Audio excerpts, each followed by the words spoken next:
நம்மளோட கிரிக்கானந்தாஸ் யூடியூப் சேனலில் IPL action videos நிறைய பார்த்துக்கிட்டு வந்துட்டு இருக்கிறீங்க. அந்த வகையில் இந்த வீடியோ அப்படிங்கிறது வந்து இது கம்ப்ளீட்டாக ஒரு டிஃப்ரெண்ட்டான ஒரு வீடியோ. அது இதுக்கு முன்னாடி நீங்கள் பார்த்த வீடியோ மாதிரி இந்த வீடியோ இருக்காது. இதில் ஸ்டாட்ஸோ நம்பர்ஸோ இருக்கவே இருக்காது. முழுக்க ஃபன்னு தான். வீடியோ மீமை பார்த்து ரியாக்ட் பண்ணலாம்னு நினச்சிக்கும் போது சேனலோட காப்பிரைட் கிளைம் அடித்து காலி பண்ணிடுவாங்க. கஷ்டப்பட்டு சிறுக சேர்த்த ஒரு சேனல் இது, உங்களுக்கே நல்லாவே தெரியும்.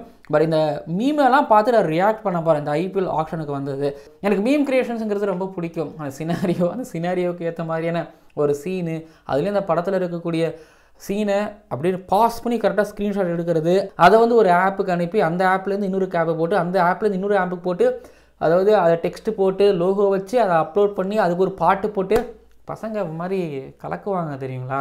இதில் நான் பார்த்து ரசித்த சிரித்த மீம்ஸ்களை உங்களுக்கு காட்ட போகிறேன். உங்களுக்கு சிரிப்பு வரும் அப்படின்னு நான் நம்புகிறேன். அப்புறம் முக்கியமான விஷயம், இந்த கிரிக்கானதாஸ் யூடியூப் சேனலில் ஃபியூச்சர் ஆகக்கூடிய மீம்ஸுகள் எந்த பேஜில் வருதுன்னு பார்த்து அந்த பேஜுக்கு போயிட்டு ப்ளீஸ் ஃபாலோ பண்ணி அவங்களை என்கரேஜ் பண்ணுங்கள், லைக் பண்ணுங்கள்.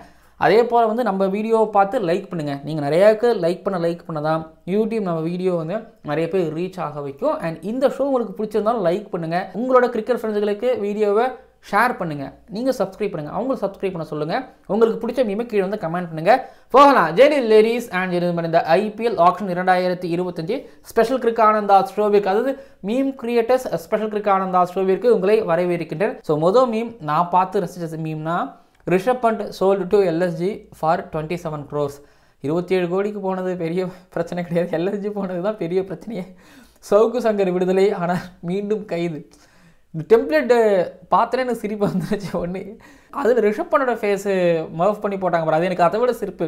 அதாவது எல்எஸ்ஜியோட ஓனர் கோயன்காவுக்கும் விக்கெட் கீப்பர் தோனிக்கும் கேப்டனாக இருக்கும் போது செட் ஆகலை, கிளாஷ் ஆச்சு. அதுக்கப்புறம் அதே கோயன்காவுக்கும் கேஎல் ராகுல் விக்கெட் கீப்பர் கேப்டன், அவருக்கும் செட் ஆகலை. கேஎல் ராகுல் வெளியில் வந்துட்டார். இப்போ ரிஷப் பண்ட் இருக்காரா, ரிஷப் பண்ட் விக்கெட் கீப்பரு எப்படியும் கேப்டன் ஆக்கிடுவாங்கன்னு நினைக்கிறேன். எல்எஸ்ஜிக்கு போகிறாரு. அதனால் சவுக்கு சங்கர் டெல்லி கேபிட்டல்ஸ், அங்கேயும் ஒரு கோஷ்டி பூசல் போயிட்டு இருந்தது டெல்லி கேபிட்டல்ஸில், அங்கேருந்து வெளியில் வந்து இப்போ லக்னோ சூப்பர் ஜெயினில் மாட்டிக்கிட்டாரு அப்படின்னு ரொம்ப சிம்பாலிக்காலாம் இல்லை, பசங்க டைரெக்டாகவே சொல்கிறாங்க. அடுத்த மீம் வந்து பையன் ஏதோ படம் பார்த்துருப்பான்னு நினைக்கிறேன். அந்த படம் வெற்றி கொடிக்கிட்டு கேடிவியில் போட்டிருப்பாங்கன்னு நினைக்கிறேன். கேஎல் ராகுல் அந்த வெற்றி கொடிக்கிட்டு படத்தில் வந்து உங்களுக்கு தெரியல, 2 பேரும் துபாயில் இருக்கிறன்னு சொல்லி முரளி வீட்டுக்கு பார்த்திபன் வந்து முரளி வீட்டுக்கு மாறி போயிட்டு அங்கேருந்து ஃபோன் பண்ணி பேசுவாங்க. இதுக்கடையில் கோயிலுக்கு கூப்பிட்டு வரும்போது இந்த 2 பேரோட ஃபேமிலியும் வந்துடுவாங்க. அங்கே பார்த்திபனோட ஃபேமிலி பார்த்துடக்கூடாது, முரளியோட ஃபேமிலி அப்படி தானே வரும். அந்த மாதிரி தான் போட்டிருக்காங்க.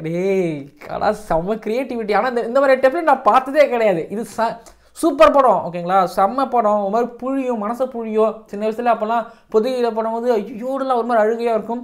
ஆனால் இந்த டெம்ப்ளேட்டில் நான் பார்க்குற முதல் மீமு தான். அடுத்ததாக ஆமாம், ஆர்சிபிக்கு இது இப்போ யார் கேப்டனே தெரியல. விராட் கோலி கேப்டனாக போடுவாங்களா, எல்லோரும் ரஜத் படிடார் ஃபியூச்சர் அவர் தான் கேப்டனாக போடுவாங்க. ஆனால் சையத் முஸ்டாக் ட்ரோஃபியில் கேப்டன்சி வேறு பண்ணிகிட்ருக்காரு. குருல் பாண்டியா இருக்கிறாரு. ஆனால் கேப்பில் சத்தியமாக இந்த டெம்ப்ளேட் எனக்கு ரொம்ப பிடிச்சிருந்துச்சு.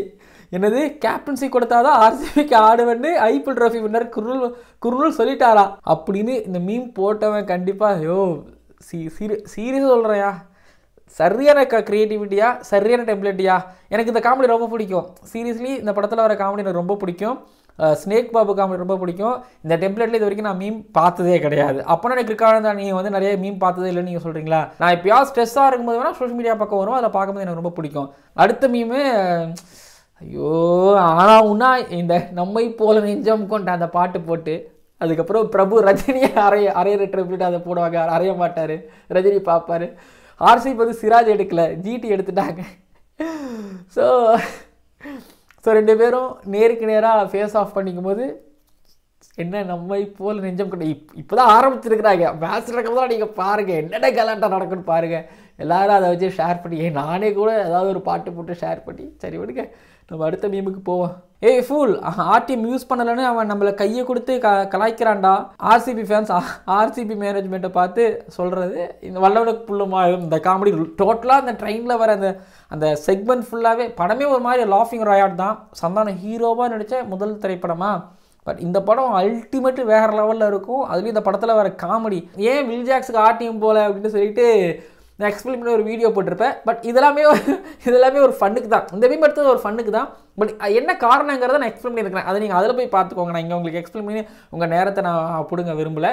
அடுத்ததான் மும்பை இந்தியன்ஸ் ஃபேன்ஸ் நீதா அம்பனி கிட்ட சொல்கிறாங்க, 2 பேர் தான் மேடம், 2 பேர் எல்லாம் கிடையாது, யாராவது ஒருத்தர் தான், உயிரே போனாலும் 2 பேர் தான். யாருன்னா ஜாஸ் பட்லரும் ட்ரெண்ட் போல்ட்டும். ஆமாம் 2. ஏன்னா இப்போ சிஎஸ்கே ஒரு பக்கம் ரீயூனியன் பண்ணிகிட்டு இருக்கும்போது அவங்க மும்பை இந்தியன்ஸுகளுக்கும் அவங்க அப்பா நாங்களும் ஒரு மாதிரி ரீயூனியன் கொண்டாடுப்பா.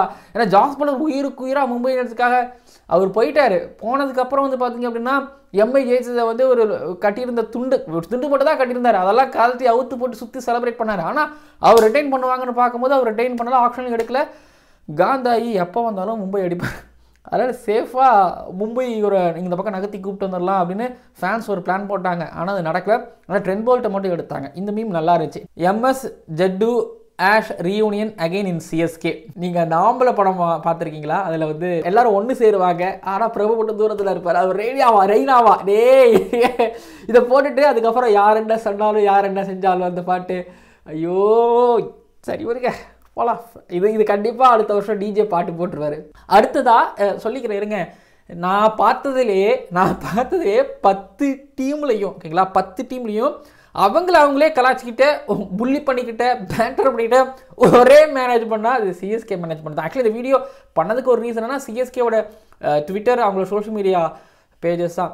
ஏன்னா அதுக்கு முன்னாடி ஆக்ஷன் அந்த நெருங்குற வேலையில் உங்களுக்கு இந்த டெம்ப்ளேட் ஞாபகம் இருக்கா, நீங்கள் ஆவலுன்னு விரும்பி கேட்ட இந்த பாடல் உங்களுக்கு அப்படின்னு சொல்லிட்டு ஒரு டெம்ப்ளேட் ஞாபகம் இருக்குது. அது தோழர் பேசுவார்ல, ஃப்ளெமிங்கோட ஃபேஸை மர்ஃப் பண்ணி இதோ நீங்கள் கேட்ட கேஎஸ் பரத் உங்களுக்காக. ஏன்னா சிஎஸ்கே வந்து எதிர்பார்க்கறது ஒரு தோனியை மாதிரி எதிர்பார்த்தா அவங்க கேஎஸ் பரத் மாதிரி கிண்டி எடுத்துகிட்டு வருவாங்கன்னு சொல்லி ஃபேன்ஸ் கொஞ்சம் ஒரு மாதிரி இப்படி தான் யோசிப்பாங்க. ஆனால் அதே டெம்ப்ளேட்டை யூஸ் பண்ணி ஆனால் யாரெல்லாம் எடுத்தமோ இதோ நீங்கள் கேட்ட பிளேயர்கள் அப்படின்னு சொல்லிட்டு அவங்க ஒரு மீம் போட்டிருந்தாங்க. சூப்பராக இருந்துச்சு. அடுத்த மீமு இதெல்லாம் பிளாஸ்ட். எனக்கு இப்போ சிரிப்பு வரல, ஆனால் பார்த்தோன்னே எனக்கு சிரிப்பு வந்துச்சு. மும்பை இந்தியன்ஸ் ஃபேன்ஸ் நீ மட்டும் இன்ஜுரி ஆன அவ்வளோதான் உனக்கு. அடுத்து சிஎஸ்கே ஃபேன்ஸ் அவனுக்கு மட்டும் இன்ஜுரி ஆகாமல் ஆனா அவ்வளோதான் உனக்கு அப்படின்னு மீம் போட்டிருங்க. எனக்கு இப்போ சிரிப்பு வர்ற, ஆனால் எனக்கு இந்த மீமை பார்த்தோன்னே சிரிப்பு வந்துச்சு. இதுதான் தப்பு. இந்த ஷோ பண்ணுறதுக்கு முன்னாடி நான் மீமை பார்த்துருக்கூடாது. அதுலேயும் தீபக் சகருக்கு இந்த ஃபேஸ் மாஃப் பண்ணி அல்வா வாசு ஃபேஸில் அவரை போட்டு நிம்மதியாக மேட்ச் ஆட விடுக்கடா கேப்ஷனில் போட்டுருந்துருக்கலாம். அதுலேயும் வந்து இந்த மீமை போட்டு இந்த மீமுக்கு ஒரு பாட்டு இன்ஸ்டாகிராமில் போட்டிருக்காங்க பாருங்கள், சடன் டிலைட்னு சொல்லிட்டு. உங்களுக்கு தெரியும்ல, சூதுகோமில் விஜய் சேதுபதி நடந்து வரும்போது இந்த அந்த மியூசிக் ஒன்று போடுவாங்கள்ல, பேக் ராபரி. அப்போ பொதுவாக எம்ஐ வந்து அன்சுல் கம்போஜை கொடுத்தாங்க, சிஎஸ்கே வந்து தீபக் சாரை கொடுத்தாங்க. அருள் படத்தில் வடிவேல் காவடி இருக்கா, சிங்கமுத்து வந்து இந்த மாதிரி தங்க பிஸ்கெட் இருக்குது அப்படின்னு சொல்லி கொடுத்துட்டு போயிடுற வடிவேல் கிட்ட. அப்புறம் தான் பார்த்தா அது தெரியும் உள்ளுக்குள்ளே செங்கல் இருக்குது, கவரப்படியாக பார்த்துட்டாங்க சொல்லிட்டு. அதாவது தீபக் சகர் வந்து உங்களுக்கே தெரியும், தீபக் சகர் கொடுத்து அன்சுல் கம்போஜை கொடுத்து ஏமாற்றிட்டாங்களாம். தீபக் சகர் மீம் தான் ரொம்ப என்ஜாய் பண்ண, ரொம்ப என்ஜாய் பண்ண. அது என்னவோ தெரில, எனக்கு ரொம்ப பிடிச்சிருந்துச்சு. தீபக் சகரை வச்சு எவ்வளோக்கு மீ போட முடியும் அவ்வளோக்கு மீ போட்டாங்க, நல்லா இருந்துச்சு. அடுத்தது கடைசியாக வந்து பார்த்திங்க அப்படின்னா வழக்கமாக சிஎஸ்கே எப்படி நாங்கள் ஒரே குடும்பம் லாலலா அப்படின்னு போனாலும் இந்த பக்கம் வந்து மும்பை இந்தியன்ஸ் அவங்க நாங்கள் ஒன் ஃபேமிலி. அதில் முக்கியமான ஒரு மெம்பர்னால் அதில் அர்ஜுன் டெண்டுல்கர் ஃபஸ்ட் ரவுண்டு வந்தார் எடுக்கல, செகண்ட் ரவுண்ட் வந்தார் எடுக்கல. என்னடா அர்ஜுன் டெண்டுல்கர் எடுக்கல, ஓகே மும்பை இந்தியன்ஸ் ஸ்ட்ரிக்ட் ஆகிட்டாங்க போல், இந்த குடும்பம் இதெல்லாம் கிடையாது போல் அப்படின்னு நினச்சா மூணாவதாக ஒரு ஆக்சலரேஷன் ரவுண்டு வந்தது, அதில் மும்பை இந்தியன்ஸ் எடுத்துட்டாங்க. உடனே இந்த மீம் போட்டிருந்தாங்க, நகலாம் எதுக்கு இருக்கோ அப்படியே விட்டுருவோவா, ஐயோ ஜில்லா படத்தில் வர டெம்ப்ளேட். நம்ம பசங்க சென்டிமெண்ட்டுக்கு சூப்பராக மீம் போடுறாங்க, கலாய்க்கிறதுக்கு நல்லா. அதுலேயும் இவங்க வைக்கிற சாங் செலெக்ஷன்லாம் அதில் அற்புதமாக இருந்துச்சு. நான் ஒரு மாதிரி என்ஜாய் பண்ணேன். நான் என்ஜாய் பண்ண மீம்ஸ் தான் உங்களுக்கு காமிச்சேன். அதில் உங்களுக்கு சில சிரிப்பு வந்துருக்கலாம், சிலது சிரிப்பு வராமல் இருக்கலாம், சிலது உங்களுக்கு ஹர்ட் பண்ணியிருக்கலாம். பாருங்கள், மீம் வந்து ஜாலியாக போடுறாங்க ஓகேங்களா, அது ஜாலியாக தான் பார்த்து சிரிக்கணும், அது சீரியஸாக தான் எடுத்துக்கூடாது புரியுங்களா. அதே போல் மீம் போடுற நீங்கள் யாரையும் ஹர்ட் பண்ணுற மாதிரி யாரையும் புட் டவுன் பண்ணுற மாதிரி மீம் போடாதீங்க. பட் என்ஜாய் பண்ணுற மீம்ஸ் தான் நான் நிறையா பார்க்குறேன். அந்த மாதிரியான மீம்ஸ் போகிற பேஜஸை நான் ஃபாலோ பண்ணி வச்சுருக்கிறேன். இதில் உங்களுக்கு எந்த மீம் பிடிச்சிருந்துங்கிறத நீங்கள் மறக்காமல் கீழே வந்து கமெண்ட் பண்ணுங்கள். எனக்கு பிடிச்ச மீம்னா எனக்கு இந்த மீம் தான். நீ மட்டும் இன்ஜுரி ஆன அவ்வளோதான் உனக்கு, அவனுக்கு மட்டும் இன்ஜுரி ஆகாமல் ஆடினா அவ்வளோதான் உனக்கு. எனக்கு இந்த மீம் ரொம்ப பிடிச்சிருந்துச்சு. பர்டிகுலராக இந்த மீமுக்கு நான் அவங்க மீன் நிறைய சிரிக்கலனாலும் தனியாக நான் ரொம்ப நிறைய சிரித்தேன். ரொம்ப பிடிச்சிருச்சு. ஓகேங்களா? டன். இந்த வீடியோ நிறைவடையுது. எந்த மீம் பிடிச்சிருந்துன்னு உங்களுக்கு மறக்காமல் கீழே வந்து கமெண்ட் பண்ணுங்கள். அண்ட் அந்த பேஜுக்கு போயிட்டு அவங்கள லைக் பண்ணி அந்த வீடியோக்கு கீழே கமெண்ட் பண்ணுங்கள். அண்ட் மீம் கிரியேட்டர்ஸ் இந்த மாதிரி நிறைய வீடியோ பண்ணணும்னு ஆசை தான். ஆனால் அதுக்கெலாம் உங்களோட சப்போர்ட் தேவை. என்ன வியூஸு லைக்ஸு அதுதான் தேவை. Okay done. வீடியோ நிறைவடையுது. எனக்கு ரொம்ப நாள் கழிச்சு ரொம்ப சாட்டிஸ்ஃபைடாக பண்ண ஒரு வீடியோ இதுங்களா. அடுத்தடுத்து நிறையக்கு மீம் வீடியோஸ் பண்ணணும்னு ஆசைப்பட்றேன். பண்ணுவோம். மறக்காமல் சப்ஸ்கிரைப் பண்ணுங்கள். பக்கத்தில் பெல் ஐக்கன் கிளிக் பண்ணுங்கள். பார்க்கலாம் அடுத்த வீடியோக்களில்.